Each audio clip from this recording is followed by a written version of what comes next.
introduction in English starts around minute 3. Olá, eu sou o José Maria Pimentel e sejam muito bem-vindos a mais um episódio do 45 graus.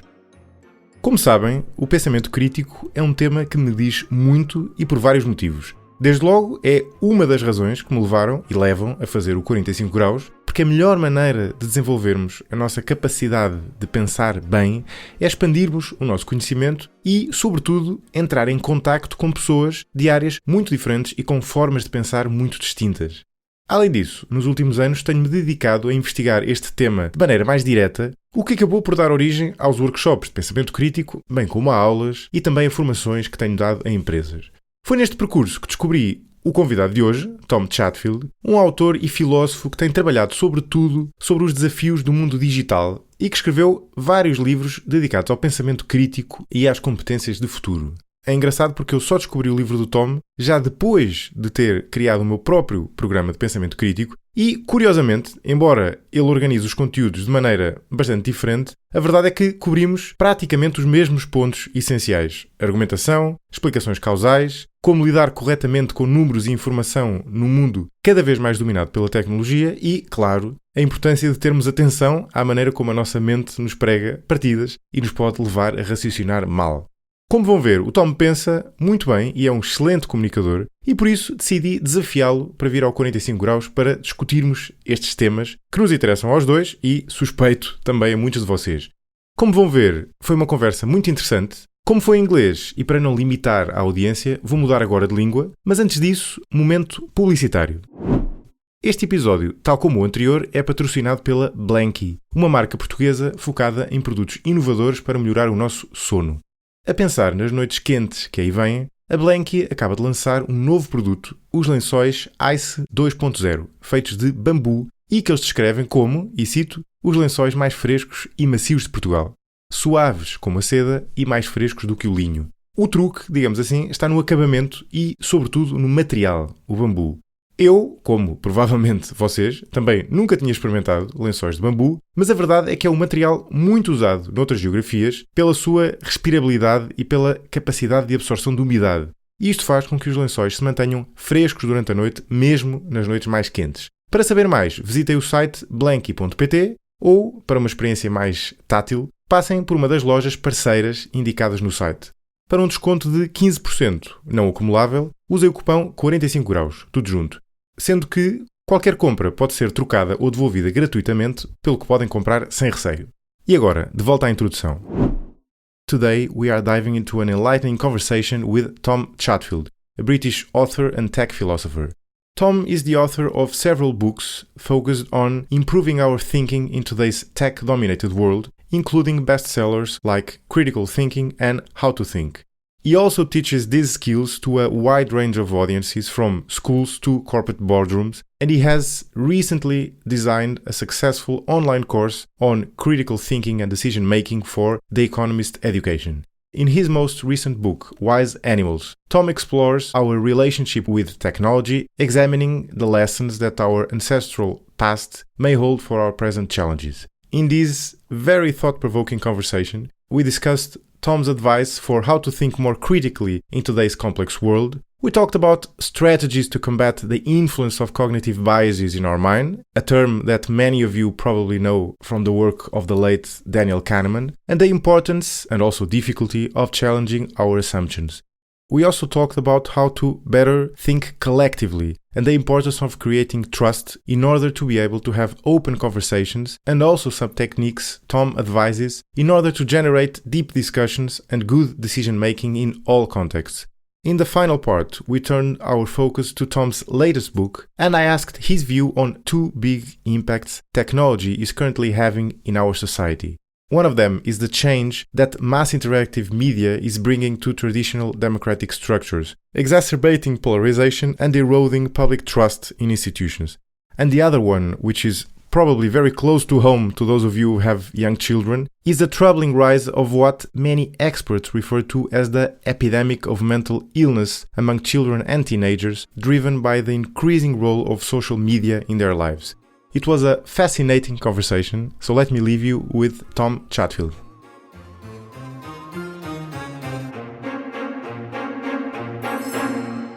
Tom Chatfield, welcome to 45 Graus.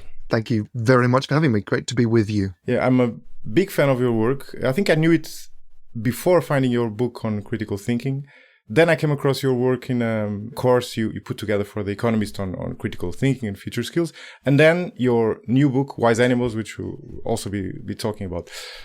Let's start. I'm very curious about this. What happened so that you ended up writing books on critical thinking, technology, and the like? Like, what happened? What's your background? How did you end up here? So I guess I've always wanted to be a writer since I was very young. And I started out writing fiction and poetry and drama and things like that. But I also did my master's and my doctorate and taught a bit at Oxford in literature and a bit of philosophy. And I was very geeky. I also loved computers and maths and things like that. And it became very clear to me that all the stuff I cared about, the culture, the ideas, the morals, these big debates were being mediated through new forms of technology. That technology was touching upon all aspects of human life.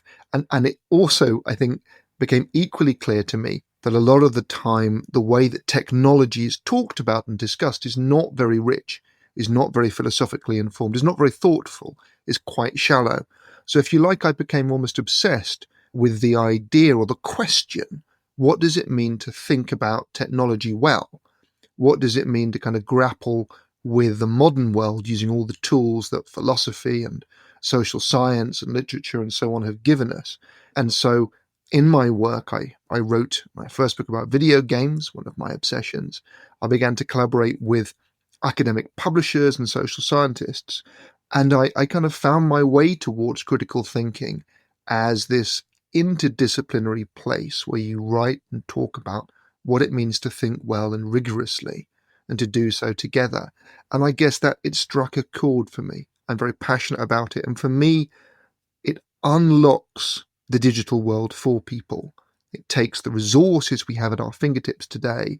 And if you help people develop thinking skills, then it equips people to make the most of the potentials of a digital age rather than be manipulated. So yeah, I've almost become obsessed with this. I guess I've written quite a few books about it. I've taught variously, I've designed courses, I work with companies. I sort of do everything I can really to explore this theme of, well, how can we be more thoughtful and rigorous in the way we engage with the modern world and the skills we need to thrive in it. Interesting, because your path is not very much unlike mine, although our backgrounds are different. Mine is in economics. But for me, critical thinking was also the natural place where I landed, although I didn't think of that in the beginning. And I think because of what you just described, it is both kind of the meta skill, which is at the basis of thinking about everything.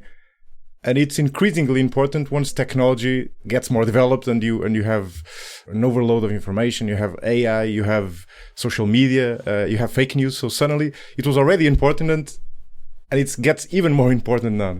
Yeah, absolutely. And to some degree, I think you've hit the nail on the head there that so many people just focus on the features of technology. What can technology do? What's its capabilities? And that's great.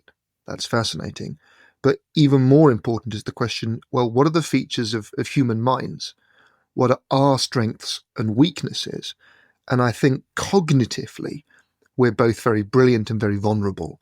And particularly the work of psychologists like Danny Kahnemen and a lot of others who've done great work around sort of biases and heuristics and behavior economics and so on. There's just been such rich recent research illuminating both what makes us vulnerable and how we can overcome those vulnerabilities. And when I think about AI and technology, the great question for me is not what can the technology do, not what does it mean to be obsessed with its features, but how can we try to make sure that we are robust against manipulation, that we take a close interest in reality and what's really going on, that we're not distracted and deceived and bewildered and disempowered.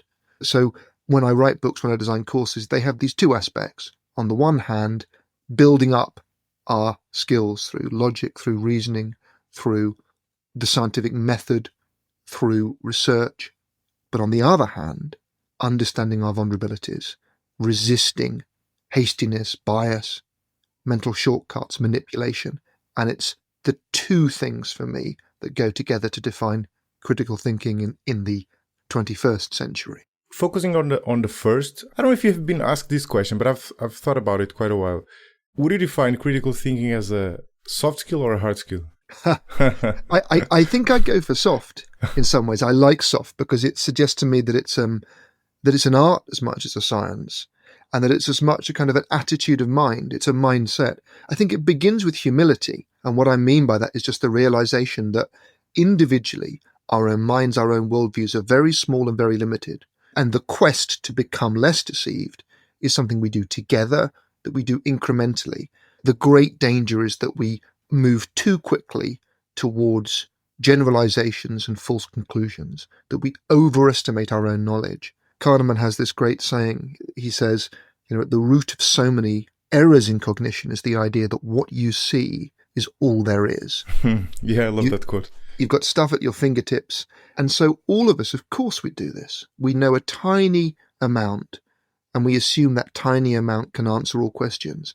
And the great battle is to work with other people to get out of that mindset and instead to become investigators of reality together. So for me, although there's a lot of science in there, it's fundamentally a soft skill because it begins and ends with self-knowledge and with almost self-discipline, with the discipline to not just leap to conclusions, to this desire to control your own cognition and then direct it mindfully in the service of reality, of truth, of understanding.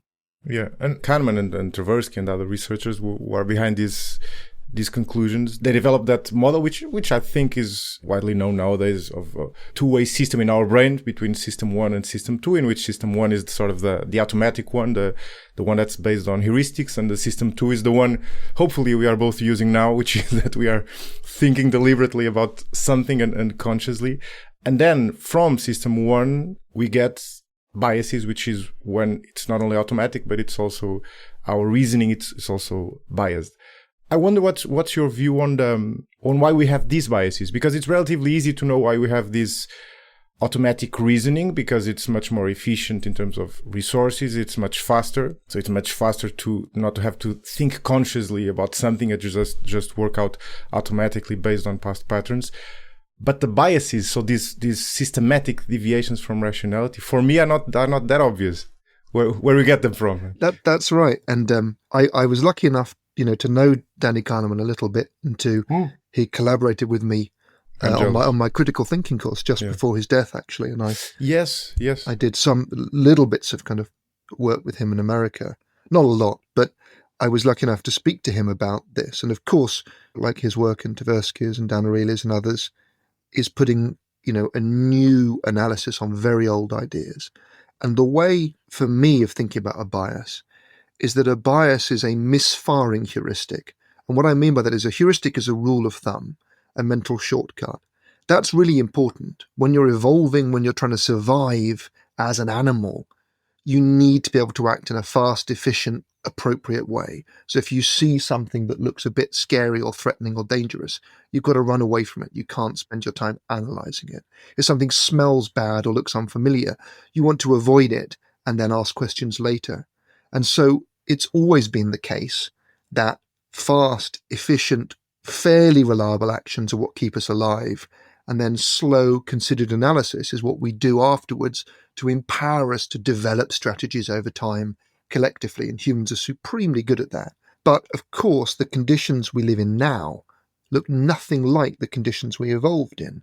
And so a heuristic that's quite useful 100,000 years ago, that, for example, if someone or something looks unfamiliar, be cautious, that now can lead us into all kinds of problem, because if you're advertising something, you go for attractiveness and familiarity to create a halo, an aura, a halo effect. A beautiful person drives a beautiful car with a symmetrical face. Or conversely, a stereotype, a very crude generalization about someone who looks different to you, encourages you to treat them as an enemy or to think of them as different to you in negative ways. And that maybe that would have kept you safe 100,000 years ago. But of course, it's a very, very poor way of interacting with fellow human beings in the modern world. And so I guess the key is that a lot of the time, mental shortcuts are good and useful. Choose what you have for lunch, choose what you wear, choose what to do today, how to have fun. But, and I'm going to quote Danny again on this, he said, the trouble is, when faced with a difficult question, a lot of the time we answer an easy question instead without noticing the substitution. So here's a hard question. Who would be, the best next president of the United States? Who would be what's the best plan for the future of the European Union? What's a good tax scheme? These are very hard questions, very difficult questions, very slow to investigate. Here's an easy question. Which of these two people looks more attractive and like a strong leader? Which of these people has the more symmetrical face? Which of these people is more familiar to you? These are very easy questions. And unless we try really hard, we tend to swap these easy questions for the hard questions and answer those instead. And that was very efficient in evolutionary terms, but it's very dangerous in the modern world. So it's incredibly difficult, even for smart people, it doesn't really matter how smart you are, it's incredibly difficult to slow down and interrogate your own emotions. And in a way, you have to begin with the fact that all of us will have these strong instant feelings. And the challenge is then to negotiate with them rather than pretend we can become perfectly rational, which is a meaningless idea. And why is that a bad heuristic nowadays? So do you think that's a bad heuristic because we live in larger groups? It's because we live in more diverse societies? Or? Well, I guess it's a bad heuristic partly because it leads us into error. So, for example, the question of which tax scheme will be better at preventing poverty or incentivizing work, that's an empirical question about complex systems, and it doesn't have an intuitive answer. My gut feelings about tax are worthless, because the question is mathematical and economic and abstract. My gut feelings about running away from lions are probably quite good, and my gut feelings about people I know and whether I can trust someone I know very well is probably good. And so the trouble is, there are situations in which our gut feelings are valid and useful, and that broadly is when we know a person or a situation well, when we have relevant expertise. But outside of that, our gut feelings are often worse than useless. My gut reaction to a tax scheme, to a politician, to a charity appeal, to where money should be spent, in all of those areas, our intuitions are worse than useless. And so we absolutely have to try to pause and come up with a context that helps guide our intuitions. And there are plenty of ways we can do this. So, for example, we can try and come up with a better question. So rather than saying, okay, what do you like about tax? Do you like the idea of having very low tax and hard workers just get rewarded? Or do you like the idea of a very heavy tax? Is that a good thing? Instead, you could say to people, okay, here's a visualization of different tax schemes. And it's going to show you with visuals the distribution of wealth in a society. It's going to draw you a graph. It's going to show you. And then you might, for example, look at this graph or look at these visuals and say, well, actually, this scheme really penalizes people here, or this scheme really penalizes people there. So we can try and come up with better framings that allow our intuitions to function better and allow us to think better. And that's a big question, right? Ultimately, when it comes to technology, whether it's artificial intelligence or just a graph, a key question for me is, does this technology elevate our cognition and encourage us to make a better and more reality-based decision? Or does it try and manipulate us and push us towards a decision, not on the basis of evidence or reason, but on the basis of politics or propaganda or exploitation? The difficulty, I think, is that, as you mentioned, I think the way Kahnemen describes it is that heuristics are never perfect, of course, so that's why they are shortcuts, but they are more or less perfect, or they work well when the environment is predictable enough and you have time enough to gain that experience, right? And in most of our current environments, especially those complex ones, it's quite difficult to have that. So what you're suggesting, it makes a lot of sense, is that we frame things in a way that the cognitive overload is lower, in a sense that enables people to think about that rationally. Exactly correct. Here's some really simple advice that I think is really good. You have limited time and limited attention. So when you're facing a complex or important question, and when you don't have enough information at hand, good information to answer it accurately, pause and seek cognitive reinforcements. It's a golden rule. slow down and look for something or someone that will help you make an evidence-based decision. And this partly also means embracing uncertainty. We saw this during the pandemic, when a lot of the time, understandably, a situation of fear and horror, as well as hope and learning, a lot of the time people were terrified by uncertainty, politicians and citizens, and they desperately wanted a simple story to hang on to, an answer. It's this, it's that. This works, this won't work. And in some ways, the most important message, which was emotionally very difficult, was it is uncertain. And the most important thing we can do is seek more evidence, is act fast and preventatively in this area, but in this area, keep our minds open. It may be that we think wearing a mask is very important, and then it turns out it's not that important compared to other things.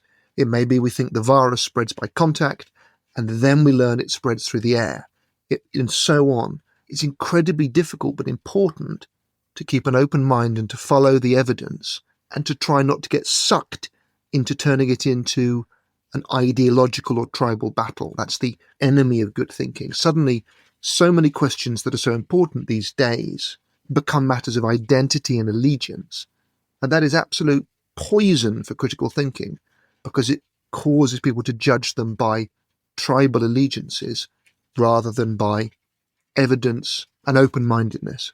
And we deal, as you were mentioning, uncertainty, and that's one of the things we have a very hard way to get our heads around. So actually, it's one of the topics I cover in one module of my critical thinking program on causal explanations, because we deal very poorly with randomness and uncertainty. So if what you were suggesting, and which makes a lot of sense, was emphasized by both politicians and practitioners during the time of COVID, it would have been very difficult for that message to pass, as it was very difficult. So saying, oh, we actually don't know this, so this is still an open question, we'll see. So this is the most reasonable response, but we don't know yet. It's a very difficult message emotionally. If you want to seem strong as a leader, if you want to give people hope.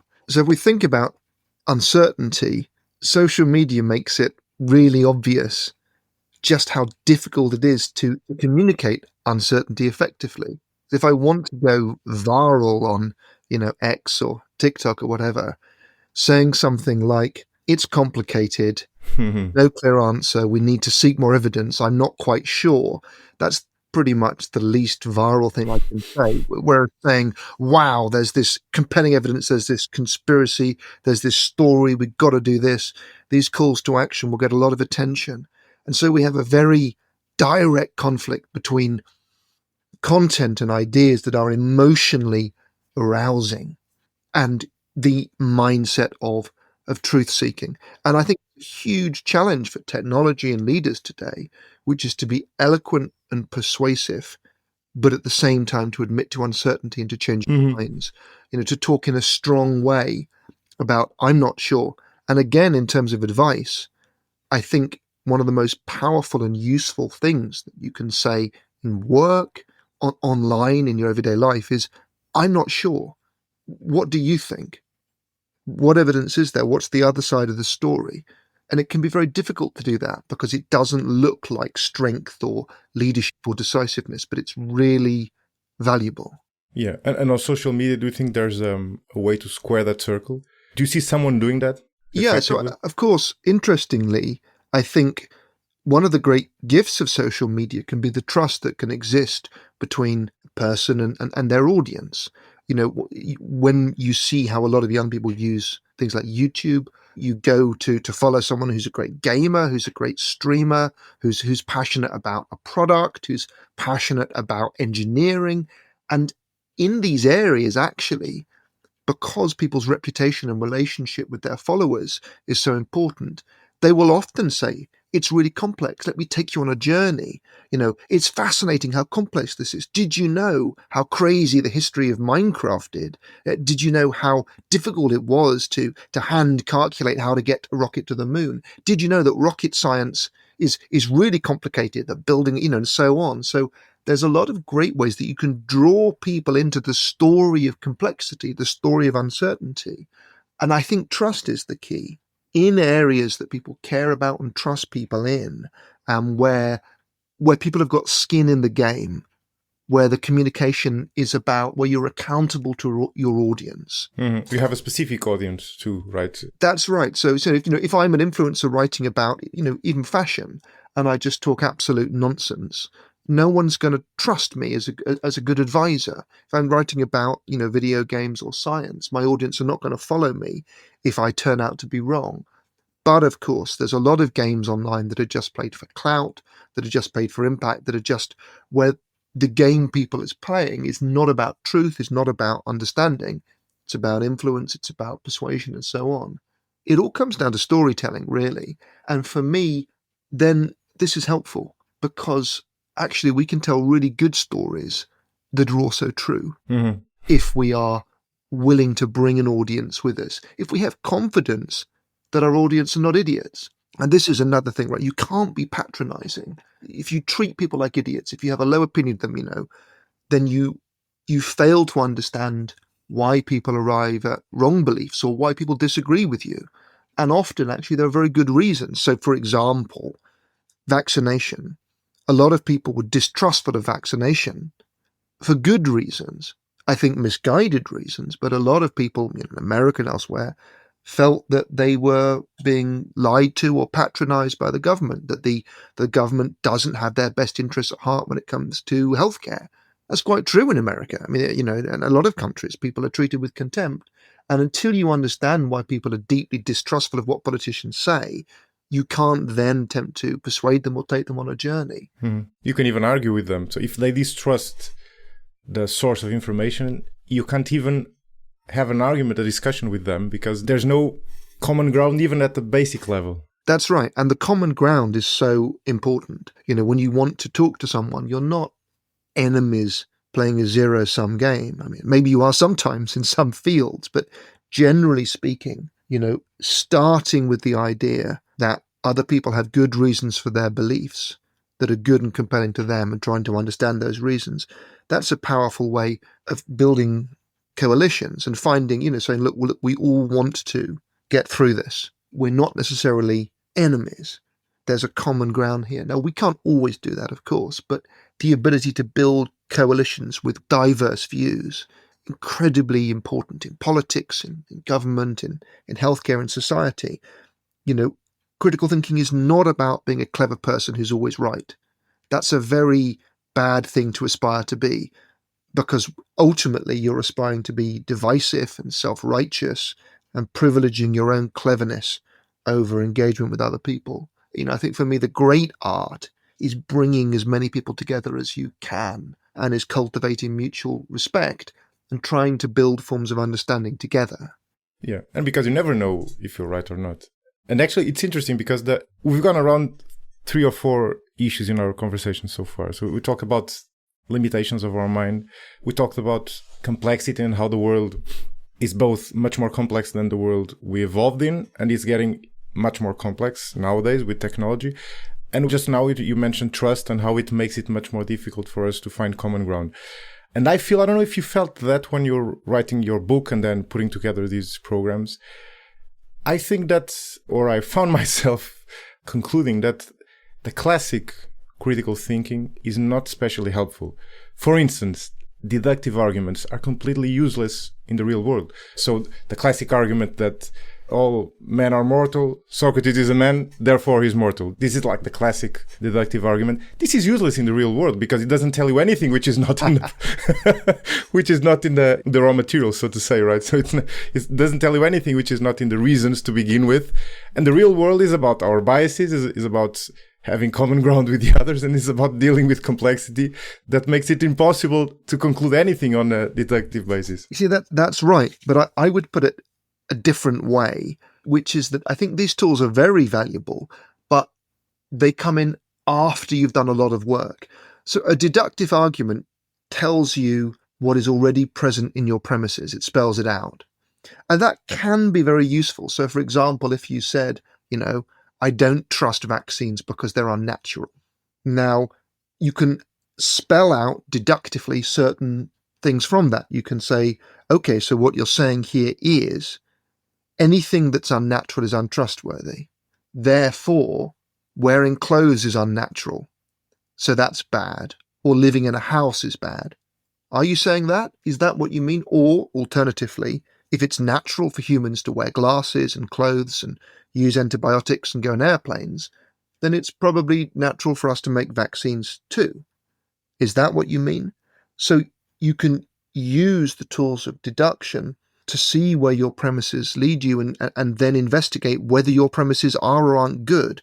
But you're right that actually... And also, Tom, sorry to interrupt. And also, the example you're pointing out is a good example of a bad inference. So the premise might even be okay, but the inference, so the leap from the premise to the conclusion That's is right. Wrong. And of course, inference in a way is a form of hidden premise. All inferences are, in a sense, a premise about what follows and what the logic of a situation is. And what we're asking people to do, and I think this is the crucial point, is not, as you say, seek kind of perfect confidence through deduction. It's to go back and reconsider their premises and assumptions. And so with critical thinking today, I put a lot of emphasis on the groundwork. What are your fundamental beliefs? Why do you believe them? What are other people's fundamental beliefs? Are you really sure about those? What are your feelings? How are your feelings getting in the way here? What else is going on? And so you're right, this other stuff, the classical work around deduction and induction and even abduction, I think it's very valuable. But I think we need to pay a great deal of attention to the stuff that comes before that, which is actually often just a matter of observation, like thinking harder. Okay, so yeah, we're saying unnatural things are bad, but what do we mean by that? Well, often what people actually mean is, I don't trust the motives of some people creating new stuff and selling it, like pharmaceutical companies or tech companies. And you can then say, well, okay, well, that might be a reasonable thing to say, but it's not about natural or unnatural. To some degree, it's about the grounds that you have for trusting individuals. And then the question is, well, what evidence would persuade you? Because again, you drive a car, for example, you live in a building, you probably want to have a qualified surgeon perform an operation on your child rather than someone from 300 years ago with a rusty saw. So we get to much more interesting stuff. But yeah, it's about pausing and thinking and not just going off on this kind of deductive goose chase where, as you say, you pretend that you possess certainty.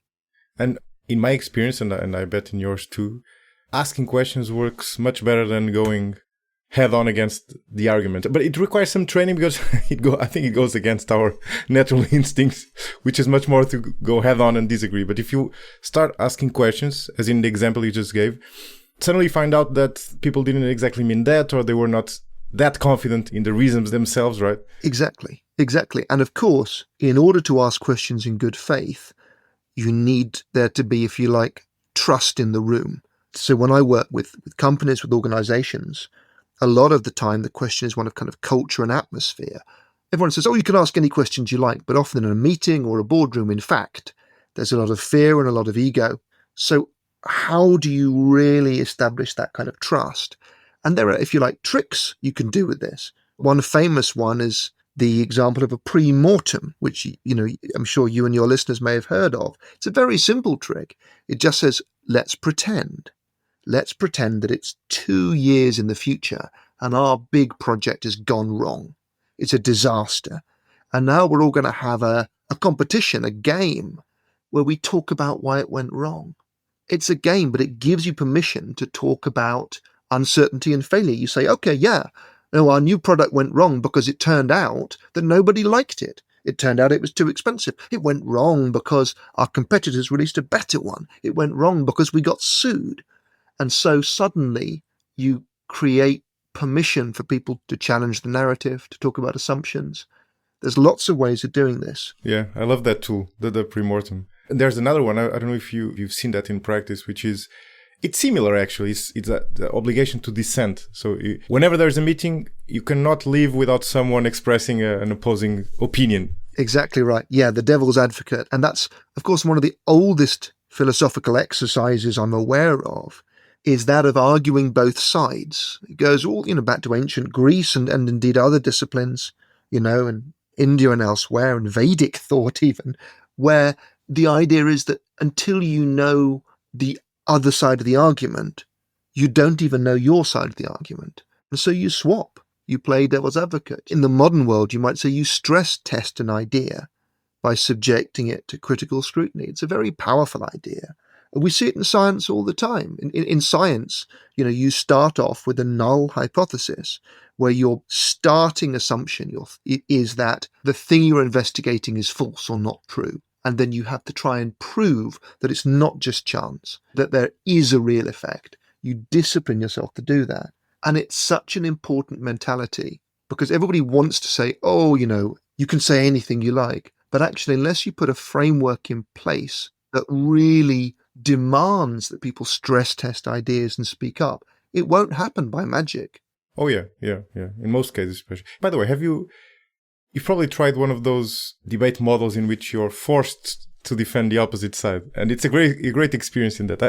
I have a friend and she participated in one of those ones and she had to defend China's dictatorship in some or other issue. I don't remember which one, but then she was so persuasive that she won the debate. It's a great She had a very bad conscience by the end of it. It's a great exercise. And I do this with children and I've written books for children as well. Yeah. And interestingly, when I'm doing this with companies or schools or universities, I often start with something very low stakes to get people into that playful mindset. And so I'll encourage people to come up with an idea they disagree with, but about something unimportant, like a movie, like a film or a food they hate or something like that. Because if it's unimportant, if it's not ideologically charged, then people are very comfortable playing with it. And then you take it to something more important. And the more I work around this with people running workshops and designing courses, and I chair organizations as well, and so on, the more I feel there's this psychological work. Like I do work around meditation and mindfulness and breathing and listening, because actually controlling your emotions and finding kind of comfort with discomfort is so important. And in so many politically and economically charged atmospheres, none of this happens. And people don't want to admit that they're scared or angry or uncomfortable or afraid. But even very senior people often are. And again, working with people on that can be a very powerful way of giving permission to think. If we don't have that permission, that time, that space, none of the good stuff can happen. Those are two very important points, I think. First, if you don't have that space, none of the good stuff happens. And that's the one that you made previously, that if you don't create that space on purpose, it won't happen by itself, or very seldom will it happen by itself. Absolutely. And, it can be really hard to do. And organizations and governments, indeed, to do both of those things, to give permission and to build the right kind of spaces. And again, this is where we can get back to the evidence about cognition. There are things people are bad at, like probability. We're just not very good at that intuitively. But there are things people are good at, like rank ordering, for example. So if I give people a whole bunch of numbers and say, which are the preferred outcomes, which looks better for the organization, a lot of the time people will be very loss averse, or they'll be overly persuaded by large numbers, or they'll find it very hard to compare different kinds of statistic or so on. But if you say to people, rank in order these different outcomes in terms of preference, people will often be very good at coming up with a first, second, third, fourth, and fifth choice. So you can then tap into valid intuitions. But the key question we keep coming back to is a lot of the time on social media or in technological contexts, the design of the system is all about emotion and impact rather than evidence and cognition. And so something as simple and silly as email, the way an organization uses email is often set up to force people to send like 100 messages a day, really fast, really stressed to prove they're working. That's a really, really bad way of using human minds and human time. But lots of organizations just do it by default. You're sending emails at 2 a.m, or you're sending 100 emails to prove that you're doing your job.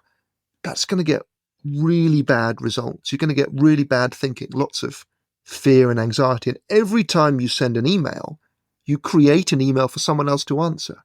much, much better sometimes to have. So Amazon do this quite well, actually. Whatever you think of them as a company, they have very good meetings and presentations. Arguments expressed not in PowerPoint, like one side of a sheet of paper. Discussions where a team has to make an argument and a counter-argument, where it's not about individuals showing off. An emphasis on ideas and evidence. A ban on lots of emails with lots of attachments. An insistence and so on. So these protocols, how you communicate, how you share information, how you run your meetings, have a huge effect in terms of the quality of the thinking you get and potentially the errors you avoid. Mm-hmm. It's amazing which is natural. We use a lot of the same examples and use cases, because I also love that example of Amazon, in which rather than having presentations, you have a document and that policy they have, and they are not the only ones that you get into the room and you spend the first 15 or 30 minutes reading the document rather than talking straight on without reading what's actually the matter under discussion, which is something that happens in most organizations, of course, precisely because you had to spend all that time writing emails and answering to emails.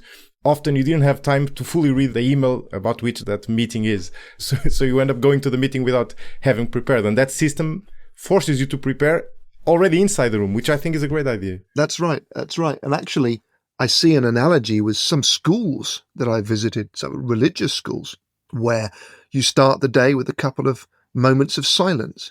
You start a lesson with a moment of silence that before a question is answered, people just sit with it for a minute.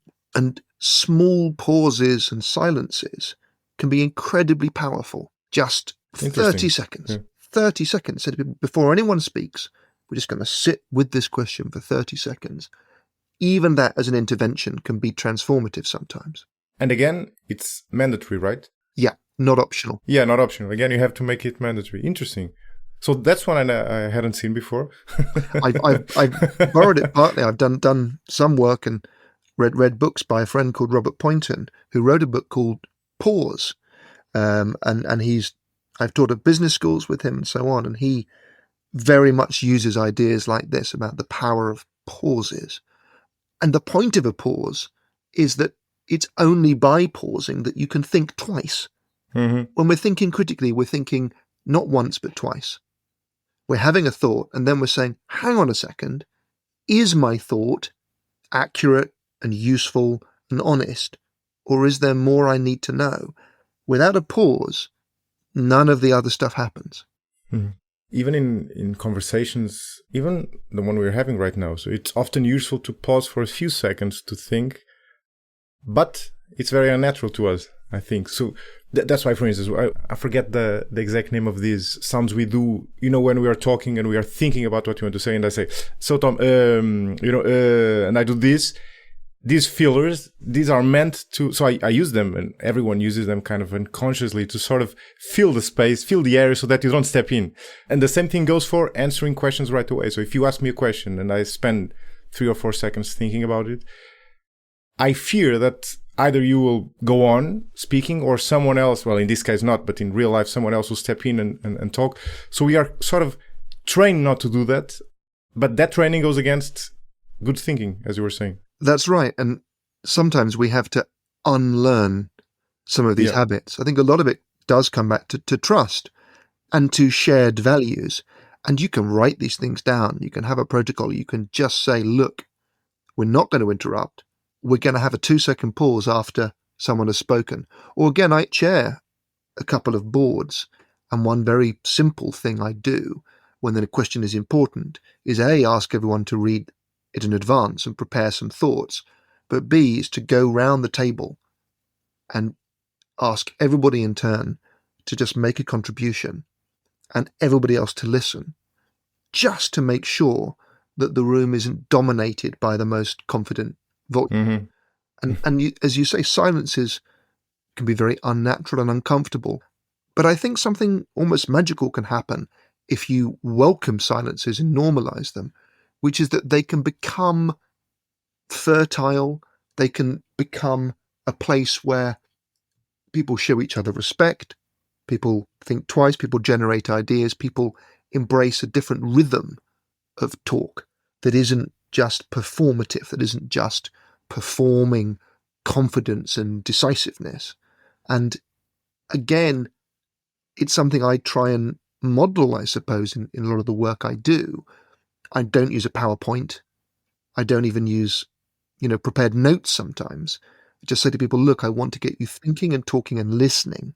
I want to get one person to talk to another, and then that person to sort of speak back what they think they've heard, and just to spend some time talking about what they think they've heard, what they think they've understood, what they've misunderstood, clarifying this active listening technique.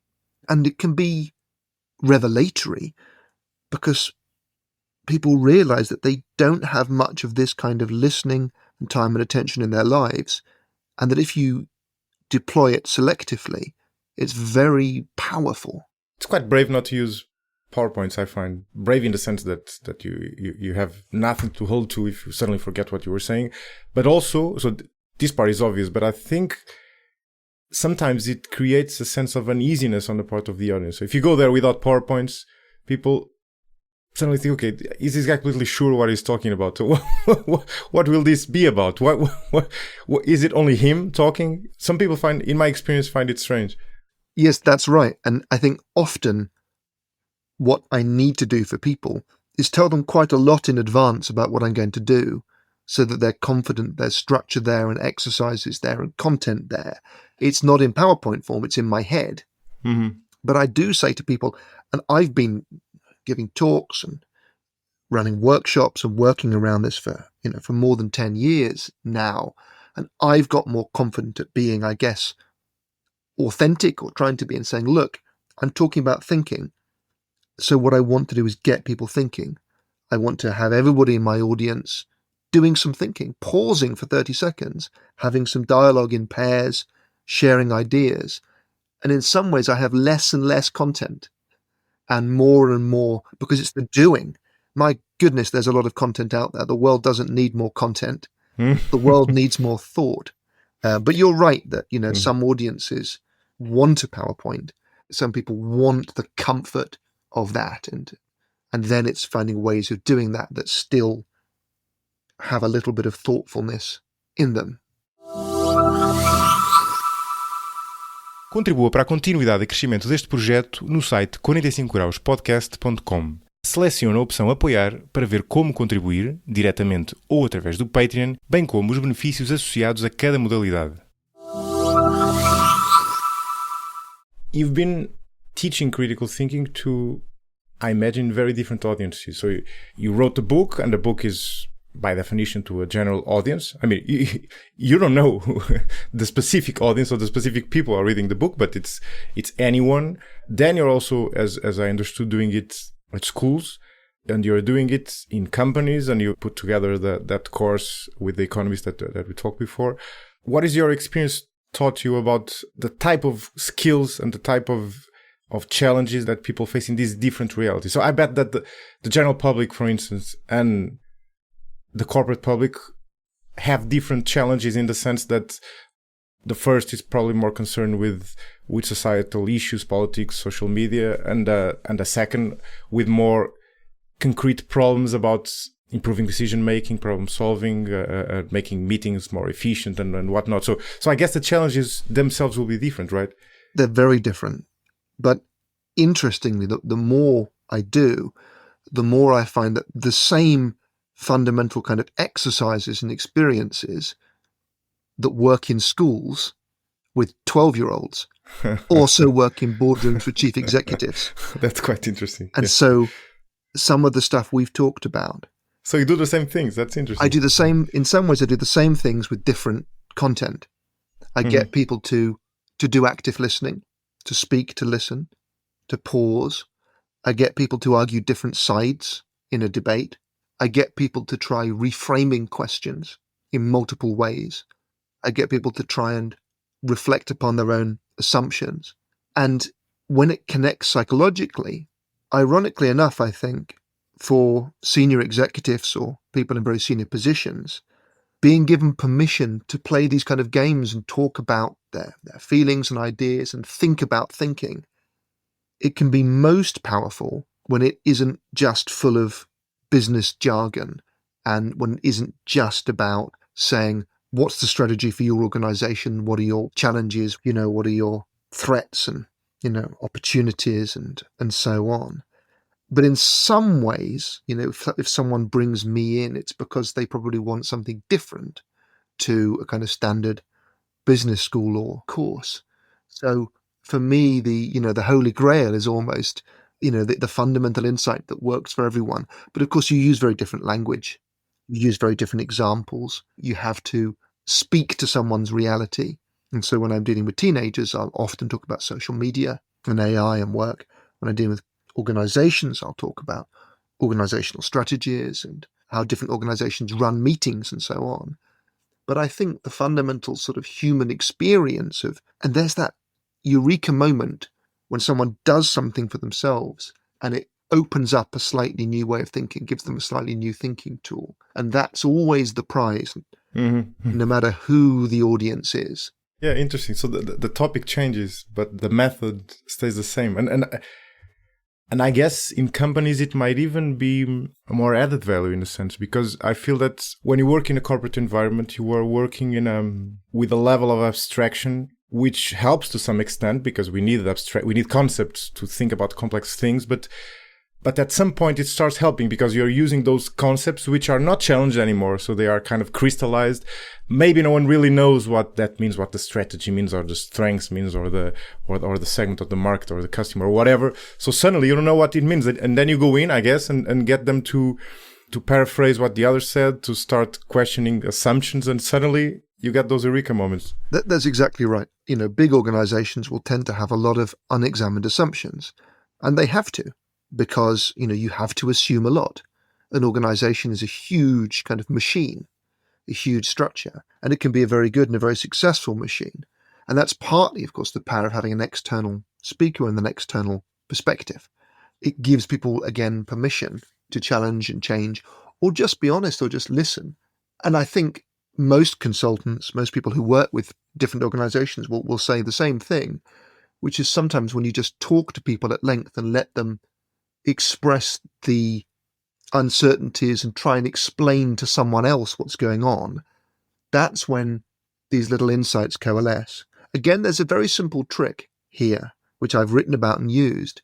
Explain like I'm 5. Explain like I'm 6. Imagine that I'm a smart 7-year-old and I know nothing about your organization at all, but I'm really interested. And you've got to explain to me what you do in your job.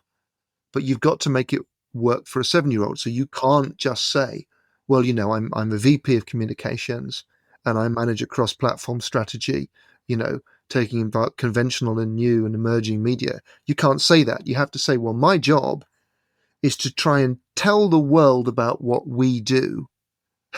You have to use ordinary language. And actually, I come back to, I have a great memory of being at a conference with Danny Kahnemen, among other great people, a few years ago. And my memory of him is he sat on the back row, and every now and then he just raised his hand and he said, I'm very sorry. I just don't really know what you're talking about. What do you mean? And there'd be someone very distinguished at the front talking about, for example, their research or their AI strategy. And he'd say, yeah, but why are you doing that? What do you mean?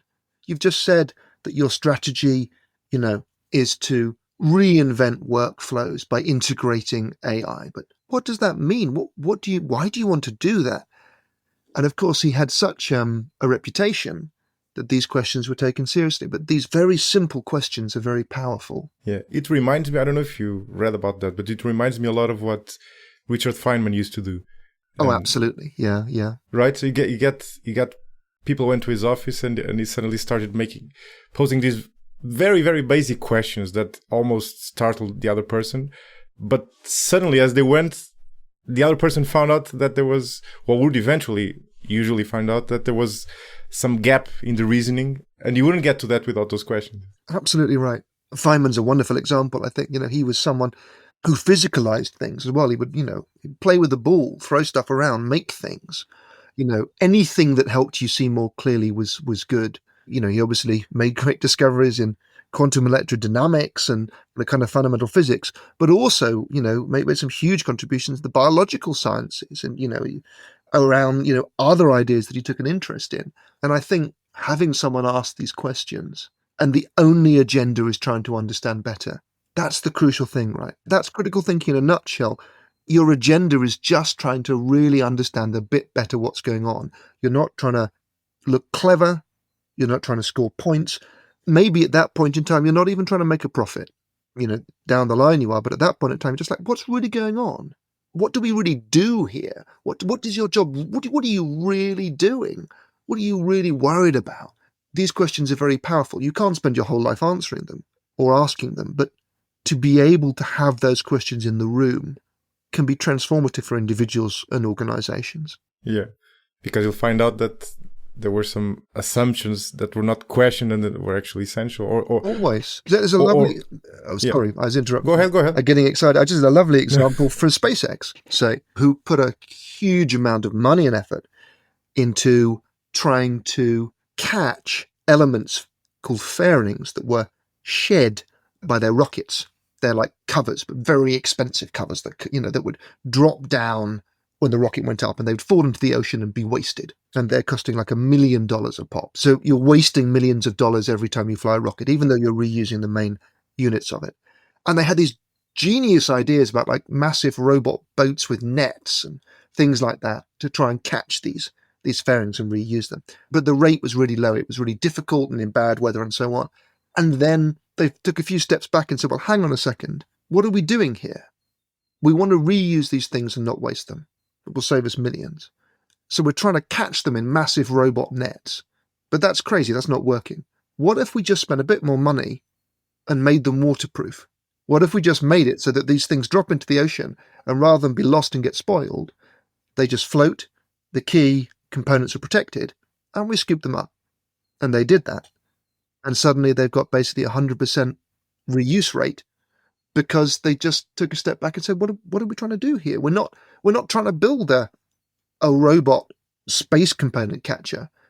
We're just trying not to waste stuff. So let's just build it differently so it floats. Yeah, that's an interesting story. And it resonates with me because I think we have difficulty with adjusting our behavior in a manner that's not incremental. So usually what we do is we adjust incrementally. So something changes from a situation to the other, which sometimes what's required is a complete change. And that's very unnatural to us, I find. Absolutely. Yeah. In a way, it's part of a sort of a sunk cost fallacy, which is, you put a certain amount of time and effort into a solution or a product or an idea. And then, your mission becomes to put more effort into that. You can't let it go. Whereas actually, the most important lesson might be you've discovered that doesn't work. And what you've learned is you need to try a different approach that you're going to get there. And of course, science is often like that. You put huge amounts of effort into trying to make Einstein's equations work at the level of fundamental particles. You really desperately, God doesn't play dice. You do not want there to be a random or unpredictable component in fundamental physics. So you try and you try and you try to save Einstein's equations.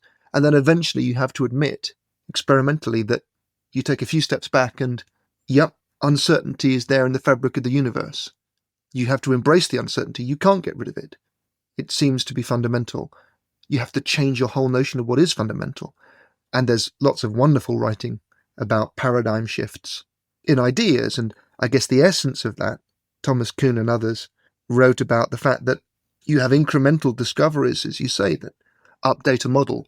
But eventually, at some point, a new way of thinking comes along when the old way of thinking can no longer explain and hold all the new knowledge.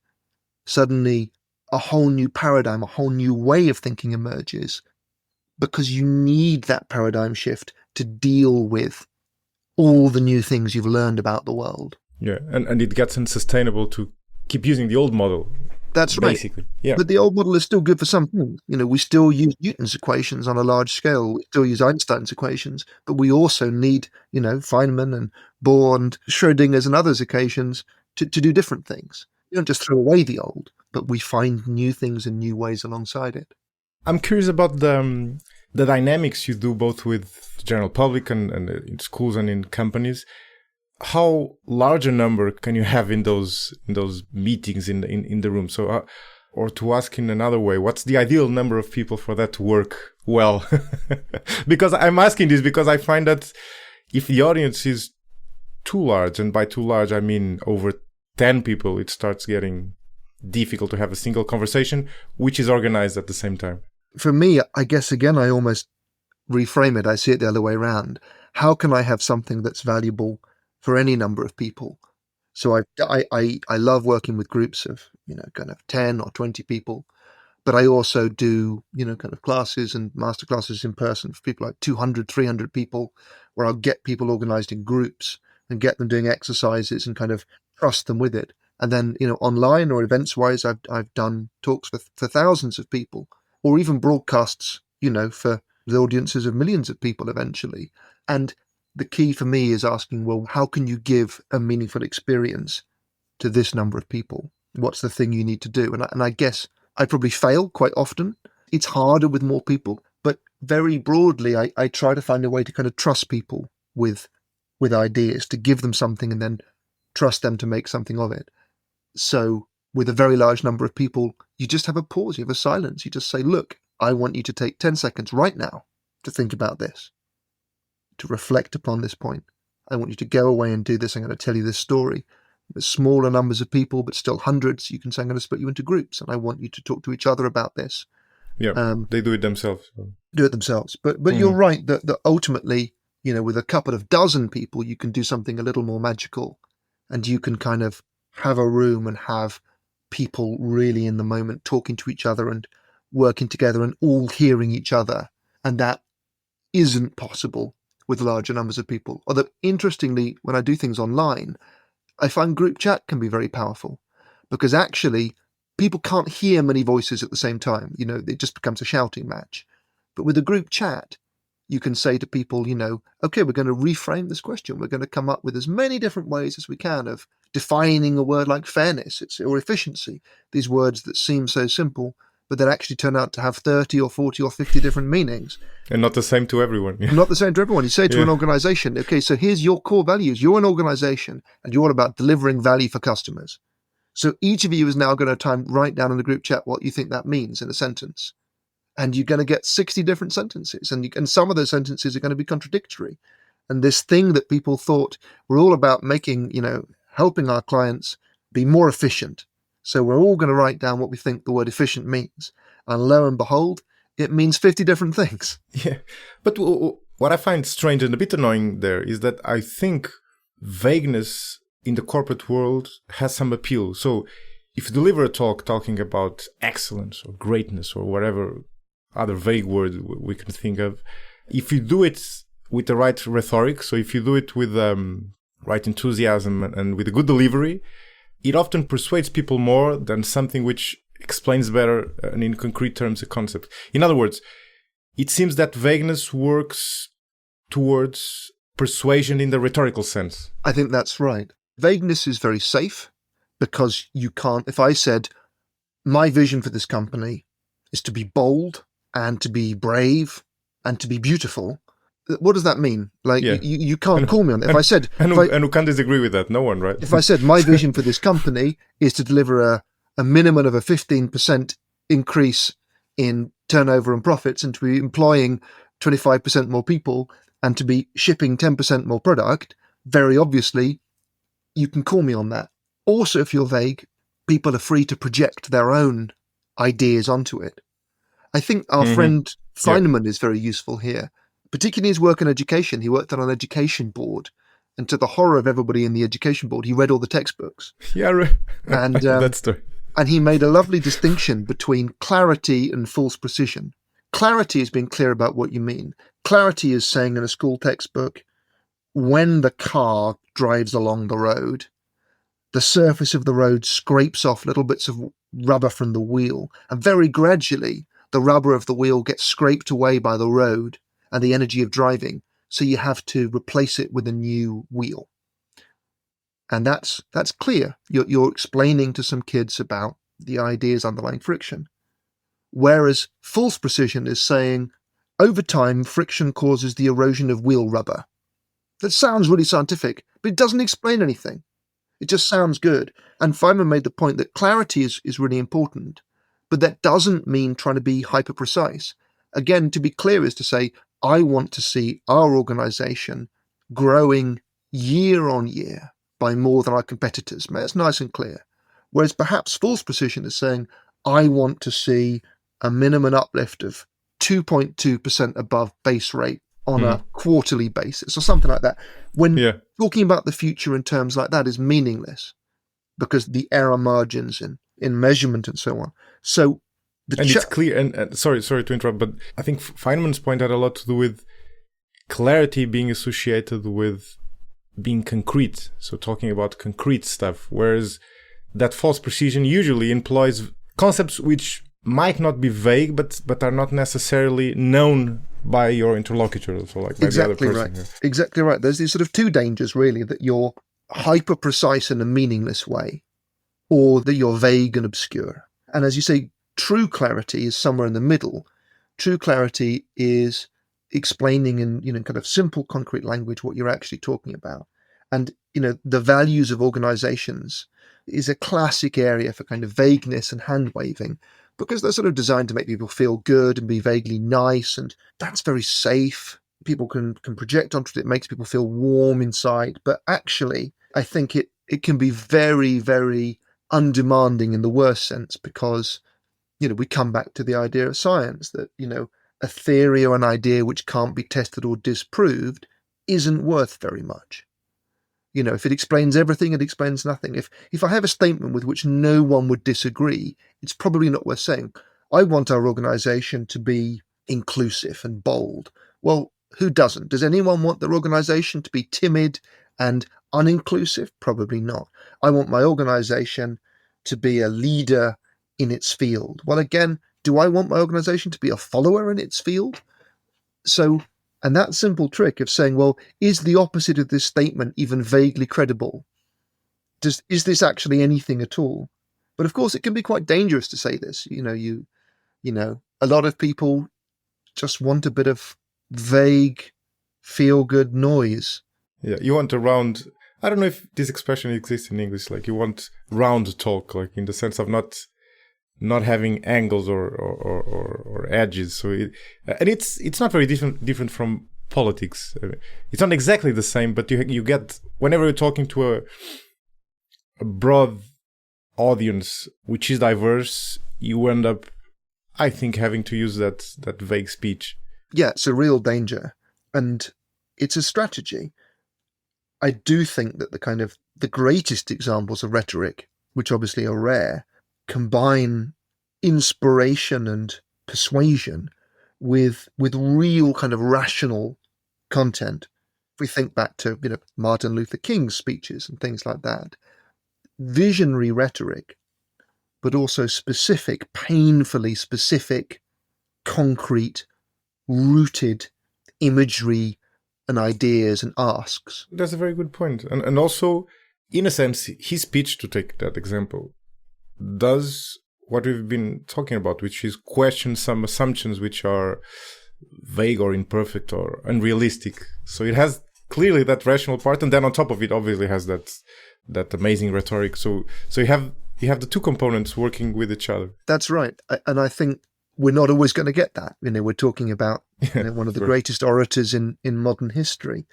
But it's okay, I think, to look at these examples and realize that it's possible to aspire to say something concrete and meaningful and challenging, to throw down an actual challenge to people, that we, rather than just to play it safe. Yeah. Tom, you have a new book out called Wise Animals. Let's talk about it. I meant to talk about it earlier in our conversation, but it's your fault. You were too interesting talking about this topic, so I only arrived at it now.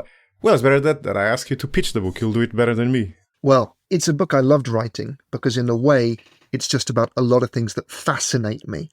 It tells the story of how human technology evolved alongside humanity, and how the human story is entwined with tools and technological artifacts from before the beginning of our species.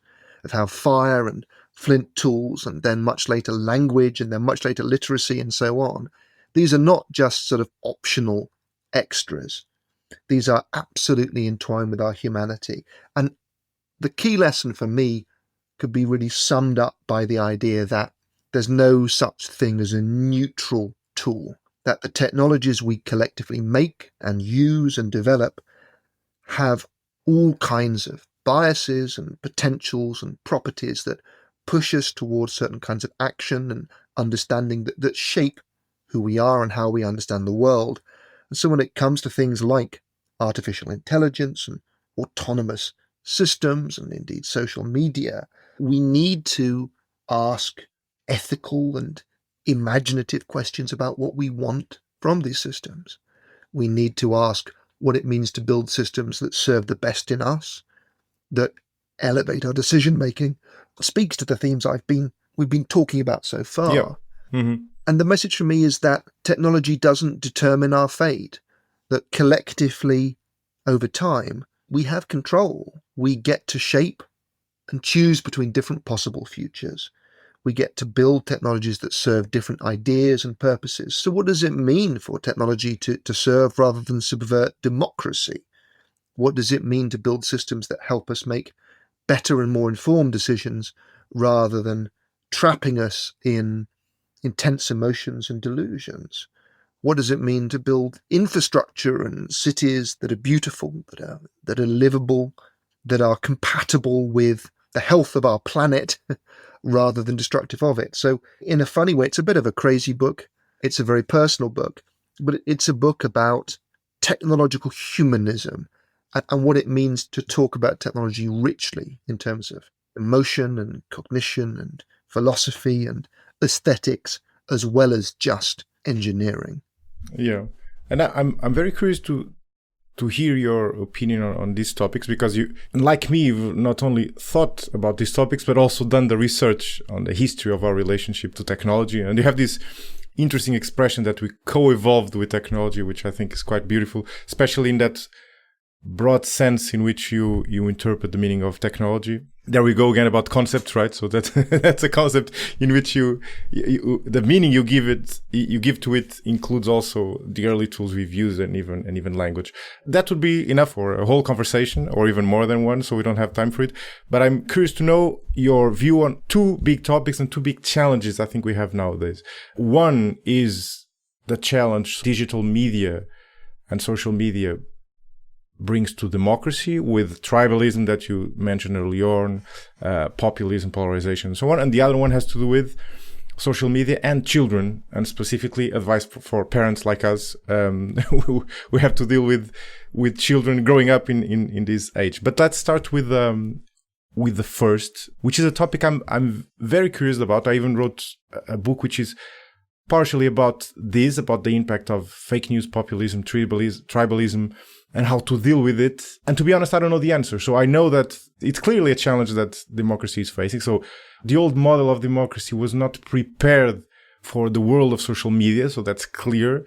I don't know yet what the future will look like, and especially how the transition to that future will look like. So if you can enlighten us, Tom, that on the path and the destination, that'd be very helpful. Well, the one thing I feel fairly confident about is that it's a mistake to focus on technology in the abstract, that actually talking about social media doing things to society as though it's a sort of force out there that just makes stuff happen is the wrong way of thinking about it.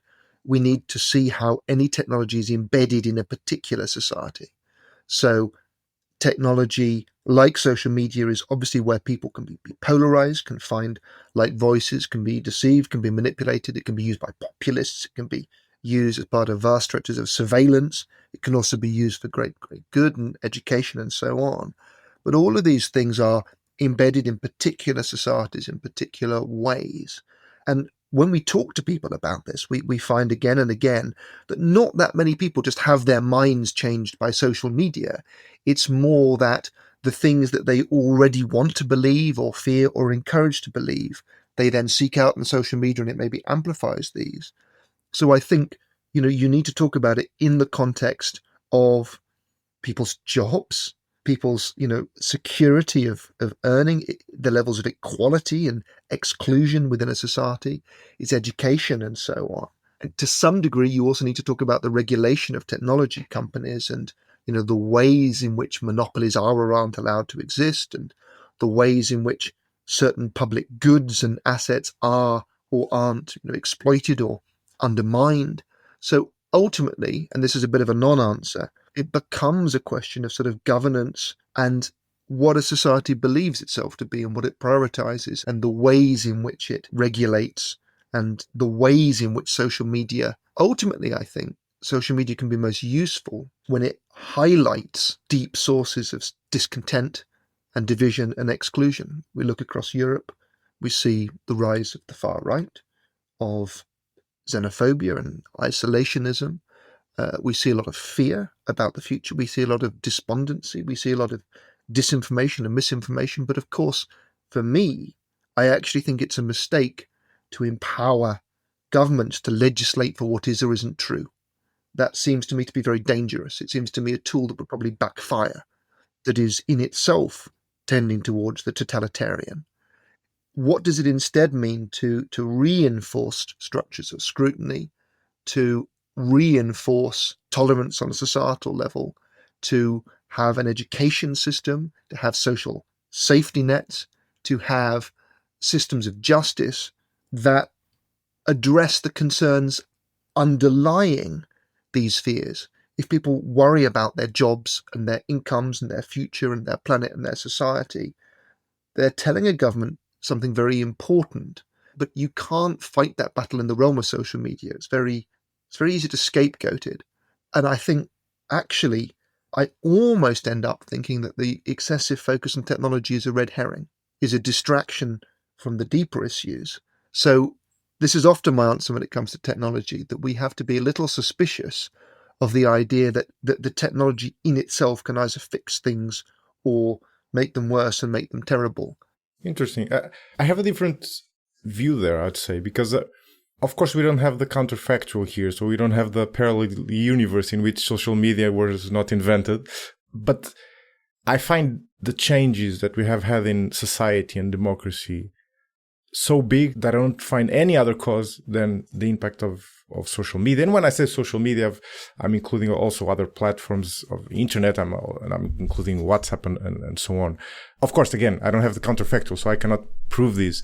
But I find, for instance, I don't know what you think of this, but I find the parallel with the invention of the printing press quite persuasive, because as you know, when Gutenberg invented the printing press, suddenly what it meant in practice, it was not actually that sudden, because back then things took a bit longer to have their effects. But with a few decades, suddenly books started being printed out. And so the readers of books becoming much more in number than they used to be. So the previous elites that were basically a few hundred or a few thousand people that had access to knowledge no longer had the monopoly of that knowledge. And suddenly you had a lot of people reading, which was not, of course, the masses, but much more people than before. And that had a huge impact in society. And it led, for instance, to the religious wars. And then after the religious wars, we actually got enlightenment, which was much better than what we had before. But we had to go through the religious wars. And I feel that we are kind of living through. So here I would agree with you here. But I think the societal change is the rise of mass interactive media in general, not social media in particular. Okay. Social media is very significant, but I think... So again, the concept was misleading again. But yes, I think the analogy with Gutenberg is very close in some ways. And mass interactive media, the mobile phone as a technology, absolutely. Gutenberg printing transformed the relationship of the majority of humanity with written history and records. It had been the province of the elite through most of history, through most of geography, and it became, over a few centuries, the province of the majority. And now the creation of mediated records is becoming, everybody does all the time. And not only that, but also now the creation of records of media is arguably becoming the province of machines, of machine agents, of AIs and so on. So this is huge. Yeah, this is huge.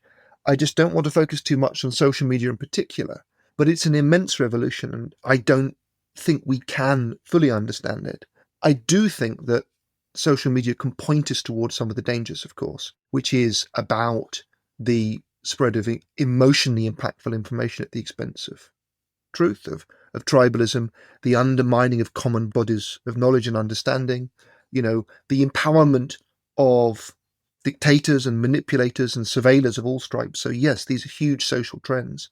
But I guess I would want to sort of focus upon the bigger picture and the mutual relationship. So as you say, Gutenberg is interesting partly because existing religious institutions tried to use the Gutenberg press and presses to spread the truth as they saw it. And then, Luther and others tried to spread their truth, greatly to the shock of the Catholic authorities. It was the channeling of old conflicts through new channels. And I think it's this combination of the old and the new. So I wouldn't dispute Which is arguably what we are witnessing. Yes, it is. As absolutely. we speak, right? Absolutely. And I guess this is the thing, you see. I don't have, a kind of a single answer to it. You are a proper philosopher. You have questions, not answers. I have questions. This is what philosophy does. We try to get people to ask better quality questions. Although, ironically enough, I do greatly enjoy trying to provide concrete policy advice and, concrete ideas. I think it's very important to come up with specific recommendations. Last question. What do you think of the impact of social media on mental health? As you know, there's a big discussion around this about some people call it the mental illness epidemic. Jonathan Haidt, we might know, is a social psychologist. He has a new book out called The Anxious Generation. I was listening to a podcast with him the other day, and he has these troubling numbers that show that mental health has deteriorated a lot, especially since 2012, which is basically the turn when social media really got big, and it impacts especially girls. And I have 2 girl daughters, although they are still too young for that. But I talk with friends who have children, especially those who have girls, when they get even sometimes preteens and they want to have their mobile phones, it's a big challenge. They actually don't know how to manage it, whether they should give it to them, they should monitor. Then sometimes they want to do things in a certain way. Let's say they want to be more restrictive, but their friends are not, or their parents' friends are not being equally restrictive. So they have no option then to adopt the same behavior. It's a big challenge, I feel. As a parent, I struggle with this. I think it can be very, very disconcerting to battle with your children from a young age over something that you feel may be making them less safe, making them less well, that may be powerful in ways that they are ill-equipped to deal with. One of the great challenges, I think, of parenting and education is to try and help young people grow into, sort of happy digital citizens who can use technology well, who can find balance. I think the evidence is perhaps more equivocal than Haidt's argument suggests. I think there's real evidence there. I'm fairly familiar with it. He makes a very strong case. People like Talikow and others have pointed out that some evidence around... Yeah. Oh, we heard the same podcast then. Yeah. Around global suicide rates and country to country and so on, means that, the big picture is unclear. I think very broadly, there's a very strong case for caution. There's a very strong case for schools and governments helping parents to put more limits and barriers around use of technology and to understand it better, to be less afraid. I think what every parent wants is to have good conversations with their children about what they're doing. To keep children safe, of course, you need to know what they're doing, and they need to trust you with that. And I think one of the simplest and greatest dangers is just children having lots of private time on devices unscrutinized by their parents with unfettered access to the internet. Not because phones are inherently evil or bad, but because the amount of danger, influence, manipulation, and so on that can come at a young person through the screen of a phone is enormous. And for me, perhaps the most powerful point that Haidt and others have made is that very broadly, it's easy today to give children far too little risk and independence in the real physical world, and far too much risk and independence in the digital world.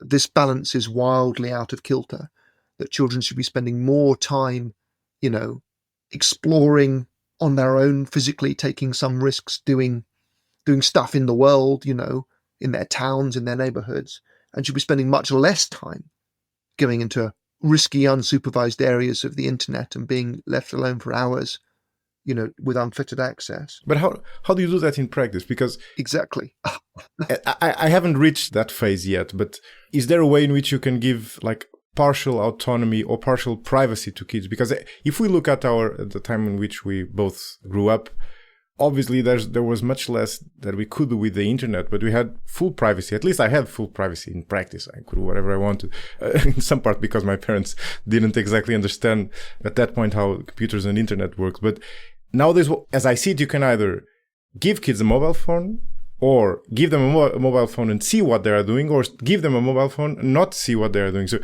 you cannot give them like partial privacy. So you can either monitor them or not monitor them. Maybe I'm being naive, but No, I don't think you are. I think it's incredibly difficult, and I would just be lying if I said I had a perfect answer. My imperfect answer is that a mobile phone is a physical object. And very broadly speaking, children can have it for some time, for some apps, but not all of the time, and not for all apps and not for all services. It gets harder as children get older. Yeah. What's your concrete advice? So in terms of age, let's say I was a parent. Let's say my oldest daughter was turning 12 and she wanted a mobile phone with access to social media. Would you advise that? Would you say I waited until she was 14 or 15? I would try to suggest a mobile phone with no access to social media. I would try to suggest doing a lot of stuff on shared screens and shared spaces, even on tablets. I play a lot of video games with my kids and so on, who are 8 and 10. But already, it can be a losing battle, things like that. And I think trying to have very clear time boundaries and space boundaries around it. I don't like the idea of private screens in bedrooms. I don't like the idea of there being just, a lack of variety in time. I think it can be really hard to resist peer pressure. I just try to keep talking to my kids about what's going on and taking interest in it and having conversations. But most importantly, I think the ideal for me is working with them to find kind of rules and boundaries, to understand that it's a contract, that you're not enemies, that you're just trying to find a way to balance the positives and the negatives and make sure that if there's bad or worrying or upsetting stuff, they come to you, but also that the home and the family can be a place of safety. Because one of the great dangers of a phone for all of us can be that there's no time and no space in which we are off and safe. Perhaps the best concrete advice, which is hard to take, is to model the behaviors yourself that you want to see. Is to yourself, put your phone away, turn it off, put it in a box. Don't sleep with it in your bedroom. Use different technologies. And I try, and I often fail, to say, drive out the bad with the good, so to speak. I try to buy great video games for my kids. I buy the Zelda games, the Mario games. Minecraft is a wonderful game. Try to celebrate that rather than games that are very exploitative based on, kind of freemium models. I try to get them kind of reading on Kindle and using interactive books and doing coding, rather than just being on YouTube the whole time. But I also get it wrong, and I just desperately hope that I can provide enough balance and love and support and options and opportunities that my children will come to me when they are worried or sad, and that their home and their life will have enough space and time and safety in it that they can do the learning they need to do. Yeah. Tom, I'm mindful of your time, so I'll let you go. It was a great conversation. Thanks. I wish you all success for all your endeavors, and especially your book, Wise Animals. So everyone who's listening, I encourage you to read. As you understood already, Tom has a very sharp mind, so that's my recommendation. Thanks, Tom. Thank you so much. It's been my very great pleasure. Este episódio foi editado por Hugo Oliveira. Contribua para a continuidade e crescimento deste projeto no site 45grauspodcast.com. Selecione a opção Apoiar para ver como contribuir, diretamente ou através do Patreon, bem como os benefícios associados a cada modalidade.